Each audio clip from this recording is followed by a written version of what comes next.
하루의 시작을 하나님께 드립니다. 오늘 같이 볼 말씀은 로마서 1장 21절로 23절 말씀까지입니다. 같이 읽어보도록 하겠습니다. 하나님은 알되 하나님을 영어롭게도 아니하며 감사하지도 아니하고 오히려 그 생각이 허망하여지며 미련한 마음이 어두워졌나니 스스로 지혜 따나 어리석게 되어 썩어지지 아니하는 하나님의 영광을 썩어질 사람과 새와 짐승과 기어다니는 동물의 모양의 우상으로 바꾸었느니라. 오늘의 말씀은 영광과 우상이라는 말씀, 두 짝을 이룬 말씀을 가지고 함께 나눠보도록 하겠습니다.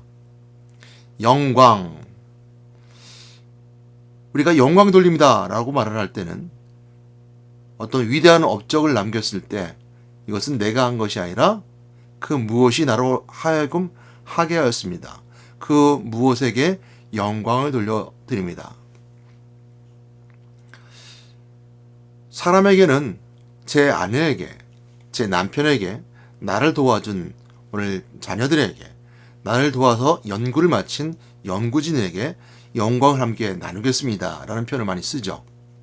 또 그 외에 내가 할 수 없는 일을 했을 때는 그분께, 하나님께 영광을 올려드립니다. 아니면 영광을 돌려드립니다.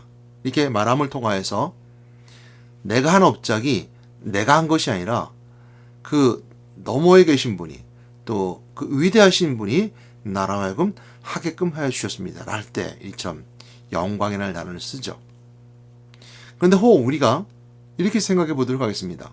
그 위대한 업적이 있는데 그 위대한 업적에 그 영광을 하나님께 돌려드리는 것이 아니라 영광을 자기가 가진다면 어떻겠습니까? 예를 들어서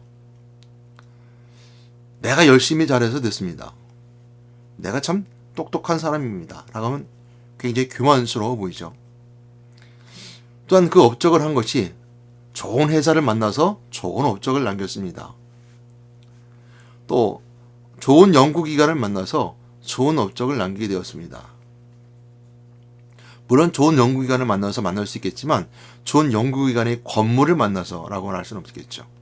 보이는 현상과 보이는 것들로 영광을 돌리면 참 우스운 꼴이 될 것입니다. 하나님의 가장 영광스러운 것이 무엇일까요?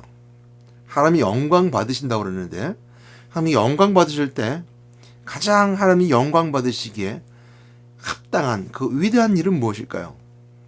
그것은 사람을 창조하신 인간 창조에 있습니다. 인간은 하나님 만들어 오신 가장 큰 위대한 작품이며 하나님의 큰 업적이십니다. 모든 만물을 다 창조하시고 사람만큼 그 코에 생기를 불어넣어 생명이 된지라 하나님의 형상대로 우리가 그들을 만들자. 하나님의 형상대로 지음받은 사람은 가장 하나님의 큰 위대한 업적입니다.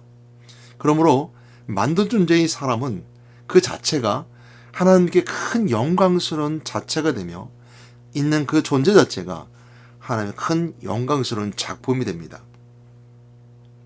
그럼에도 불구하고 하나님을 안다 하면서도 하나님이 영광롭게 하지 못했다 그랬습니다. 감사하지도 않았다 그랬습니다. 사람이 사람으로 창조되어서 만들어져서 만드신 분께 그 영광스러운 것을 돌려드리는 것은 사람이 사람답게 살아나갈 때입니다. 인간이 인간다운 모습이 있을 때 가장 큰 하나님의 영광스러운 작품이며 그 자체의 존재만으로 하나님의 큰 영광스러운 영광 받으실 만한 위대한 일이 되는 것입니다. 그런데 오히려 그 생각이 허망하여지고, 이 허망이라는 뜻은 아무것도 없다는 겁니다. 망령할 망자입니다. 빌 허자, 그러니까 즉 공간, 비는 허자입니다. 그래서 다 비워져서 허망해졌다는 겁니다. 오히려 그 생각이 허망하여졌다는 건 텅 빈 인간의 모습처럼 아무것도 갖지 않은 깡통처럼 모든 사람 속에는 한 형상이 있고 영혼이 있음에도 불구하고 영혼이 비워지는 그냥 만물의 한 짐승처럼 보여진다면 어떻겠습니까? 전 사람의 모습이 아니야. 짐승이야. 그럴 때 그 허망한 텅 비어있는 또한 영혼이 없는 짐승 같은 모습은 결코 하나님께 영광을 돌릴 수 없습니다. 또한 미련한 마음이 어두워졌다 그랬습니다. 마음이 미련한데 그것이 어두워졌다 그랬어요. 마음이 어두워졌다는 것은 캄캄하다는 겁니다. 스스로 지혜 있지 않아 어리석게 되었다 그랬습니다. 여러분, 마음이 어두워지고 생각이 허망하여서 텅 비어있고 스스로 지혜 있다 똑똑하다 말하지만 어리석게 된 것은 하나님이 만든 인간의 참된 작품의 모습이 아닙니다. 빼앗긴 자의 모습이죠. 마귀는 여러분 마음을 빼앗아갑니다. 마귀는 여러분의 생각을 빼앗아갑니다. 모르는 것이 큰 문제인 것이고 빼앗긴 줄 모르는 것이 큰 문제입니다. 창세기 3장에 아담과 하와가 있을 때 마귀가 미혹함을 통해서 그들의 생각을 빼앗아갔습니다. 다른 생각을 집어넣었죠. 스스로 지혜 있다는 어리석은 자가 되었다 그랬습니다.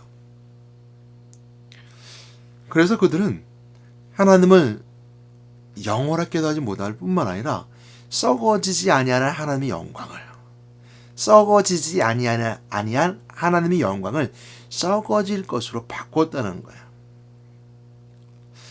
잘 보여진 말씀이 호렙산에서 이스라엘 백성들이 모세를 기다리고 있을 때 십계명을 받고 내려오는 모세가 크게 분노하면서 십계명을 깨뜨렸던 사건이 있었습니다. 그 사건이 있었던 그 배경의 백성들은 어떤 모습이었냐면요. 출애굽한 이스라엘 백성들이 하나님 나라 백성으로서 율법, 즉 규칙을 만들어지게 되는 십계명, 하나님 백성다운 모습으로 세워지는 율법이 만들어지는 과정 속에서 이스라엘 백성들이 이 모세가 십계명을 받으러 올라가니까 리더자를 잃었어요. 그러니까 아론과 그에 따르는 리더자들에게 이스라엘 백성들은 원망합니다. 그러자 리더자들은 눈으로 보여지게 되는 그 분명한 하나님을 보여야 될 필요성이 있었습니다. 이전까지는 불과 구름기둥이 이스라엘 백성들이 인도했었고요.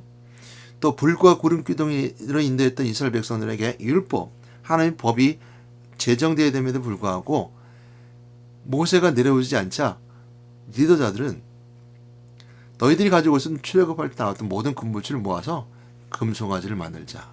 금송아지를 만들어 놓고 이게 하나님이다 그랬어요. 이것이 오늘 하나님 썩어지지 아니하는 하나님의 영광을 썩어질 우상으로 모양으로 바꾸었다. 썩어질 사람과 새와 짐승과 기어다니는 동물의 모양의 우상으로 바꿔놓으리라. 우리 이 말씀을 통해서 호렙산의 이스라엘 백성들의 모습을 우리와 함께 비춰보고 생각해 봅니다. 썩어지지 아니하는 하나님의 영광을 가지고 있음에도 불구하고 썩어질 우상으로 우리는 바꾸고 있지는 않은가. 인간다운 삶을 살아가야 됨에도 불구하고 짐승 같은 모양으로 살아가고 있지는 않은가. 그래서 썩어지지 아니하는 하나님의 영광이 인간의 존재 자체인데 썩어질 사람, 내 마음속에 내가 우선시 되는 것들, 하나님보다 내 것이 먼저 우선시 될 때 오늘 썩어질 것을 붙잡고 있는 우상 숭배하는 자의 모습이 우리다라고 성경은 우리에게 말씀해 주고 있기 때문입니다. 물질이 욕심을 가지면 물질의 우상이요, 자녀를 끝까지 붙잡고 있으면 자녀가 우상이요. 여러분이 욕심을 따라서 세상 소망을 두고 끝까지 붙잡고 있다면 썩어질 소망이기에 그것이 우상이요. 또한 새와 짐승과 기어다니는 동물의 모양의 우상으로. 한국은 특히 더 그런 게 많은 것 같아요. 산에 가면 산호랑이를 신으로 섬깁니다. 제가 강원도 강릉에서 목회를 할 때 전도를 나가서 한 분을 만나는 적이 있었습니다. 예수 믿으세요. 혹시 믿으시는 게 있으신가요? 믿는 게 있대요. 제가 그때까지만 생각하기를 믿음이 있다고 그러면 종교생활이잖아요. 불교나 또한 캐톨릭이나 아니면 이제 조상신을 넘긴다는 유교나 무속인들이 있었으니까요. 무속인들을 생각했는데 이렇게 얘기를 해요. 나는 산을 믿습니다. 이렇게 얘기를 해요. 강원도는 산이 많으니까요. 그러니까 산에 들어가기 전 신만이들처럼 산에게 제를 지내는 것처럼 산에 호랑이나 또 산을 지키는 신령이 있어서 자기들 보호해준다는 거죠. 그러면서 호랑이나 이런 또한 여러 가지 용이나 오늘은 용해라고 그러죠. 썩어지지 않을 하나님이 영광을 가지고 있었음에도 불구하고 썩어질 우상을 섬기는 것, 짐승의 모양으로 우상을 섬기고 있는 것, 이것이 바로 우상이라는 겁니다. 예가 될지는 모르겠어요.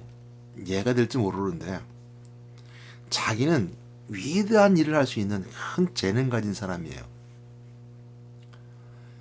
근데 하잘것없는 보잘것없는 것들, 썩어질 것을 가지고 끝까지 붙잡고 끙끙끙끙 대고 있어요.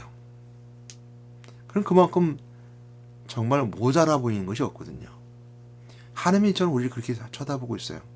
내가 너에게 모든 걸 다 줬고 썩어지지 아니할 영광스러운 모습을 내가 너에게 줬음에도 불구하고 썩어질 우상을 붙잡고 하나님이다 라고 말하고 있는 것만큼 어리석어 보이는 게 없거든요. 하나님은 오늘도 우리에게 이렇게 쳐다보고 있습니다. 내가 너에게 모든 걸 다 줬다. 그리고 가장 위대하게 만들었다. 모든 만물을 다스리고 또 모든 만물을 가지고 으뜸되게 하였으며 나의 형상대로 지음받아서 짐승들에게는 영혼이 없지만 너희들에게 내 형상대로 지음받은 영혼이 있기에 너희는 생각하고 마음을 품고 또 세상 가운데 모든 것을 지혜롭게 살아갈 수 있는 능력이 있음에도 불구하고 빼앗긴 자가 되어서 마귀에게 빼앗긴 자가 되어서 생각은 허망해지고 마음은 미련해져서 어두워지고 스스로 지혜 있다 하나 어리석어서 그 모든 걸 다 빼앗기고 삶을 살아가는 어리석은 자이구나.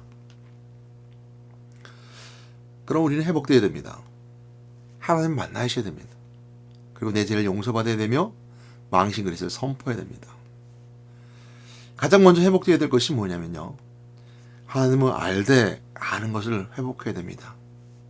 하나님을 알 수 있는 방법은 성령의 도우심에 따라 밝히 하나님을 아는 것인데요. 성경에서는 분명하게 썩어지지 아니할 영광스러운 모습이 우리에게 있습니다. 그것이 바로 성경 말씀이에요. 예수 그리스도예요.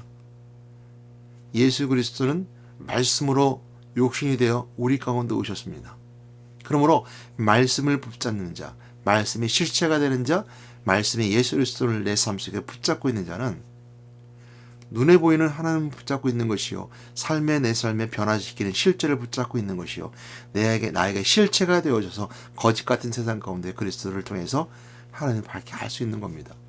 그래서 첫 번째 하나님을 알 수 있는 것은 예수 그리스도를 통해서 하나님을 아는 겁니다. 아는 사람은 하나님 만난 겁니다. 안다는 것은 내 지식으로 하나님 만났다는 것이고요, 내 인격이 하나님 만났다는 겁니다. 사람은 지식으로 끝나지 아니하고 인격으로 내려오기 때문이죠. 인격적으로 하나님 만났다는 겁니다.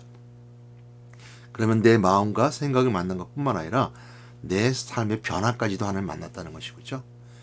하나님 만난 자에게는 하나님의 거룩함성의 속성 가운데 들어갈 수 없기 때문에 하나님을 만난 자들에겐 하나님이 용서해 주시는 은혜가 있습니다. 우리 하나님의 거룩한 속성에 들어갈 수 없습니다. 우리 하나님과의 관계는 큰 벽이 있는데 그 벽이 거룩이라는 벽입니다. 이 거룩한 벽을 허물 수 있는 것은 내가 허물 수 없습니다. 하나님이 나에게 허물어 주시고 나를 붙잡아 주실 때만 내가 거룩함 속에 들어갈 수 있는 것처럼, 내 죄가 그 거룩함에 들어가지 못하는 큰 벽이 되는 것처럼 내 죄를 용서하신 하나님의 은혜가 있어서 오늘 하나님 만날 수 있는 것입니다. 하나님 만날 수 있다면 우리 하나 더 알 수 있는 것이 있습니다. 날 영원롭게 하셨던 것. 하나님 모든 만물을 창조하신 창조주요, 예수 그리스도는 만왕의 왕 되십니다. 통치하시는 하나님, 모든 것을 다스리시는 하나님. 그래서 그 하나님을 선포하는 겁니다. 그러면 통치자 하나님 앞에서는 마귀는 우리를 어쩔 수 없습니다. 난 하나님의 자녀요, 난 하나님 통치 속에 있어, 하나님 나라의 백성이야, 너는 나에게 함부로 할 수 없어 라고 우리는 과감하게 마귀를 물리칠 수 있고 결박시킬 수 있으며 또한 이겨나갈 수 있습니다. 그럼 우리는 하나님께 영화롭게 영광스럽게 모든 것을 돌려 얻을 수 있습니다. 우리는 썩지 아니하는 영화로움을 붙잡은 자입니다. 세상에 썩을 것들을 붙잡고 살아가는 인생이 아니라 마지막까지 썩지 아니할 것을 붙잡고 승리하는 하나님의 사람이라는 것을 꼭 기억하시고 오늘도 하나님께 영광 돌리는 여러분 되시기를, 그것이 가장 인간다운 모습인 것을 깨닫고 그 삶을 살아가는 여러분 되시기를 주님의 이름으로 축복합니다. 기도하겠습니다. 하나님 감사합니다. 오늘 은혜 가운데 함께 주신 너무 감사를 드립니다. 하나님의 영광을 썩어진 우상으로 바꿔내리라는 말씀의 제목을 함께 나눴습니다. 하나님의 영광을 썩어진 우상으로 바꾸지 않는 저희들 되어지게 소망합니다. 하나님 아는 자 되게 도와주시고 미혹당하지 않는 자 되게 도와주시고 성령의 역사심을 통해서 하나님과 함께하는 저들 삶 되게 인도해 주시옵소서. 우리 예수 이름으로 기도드렸습니다. 아멘.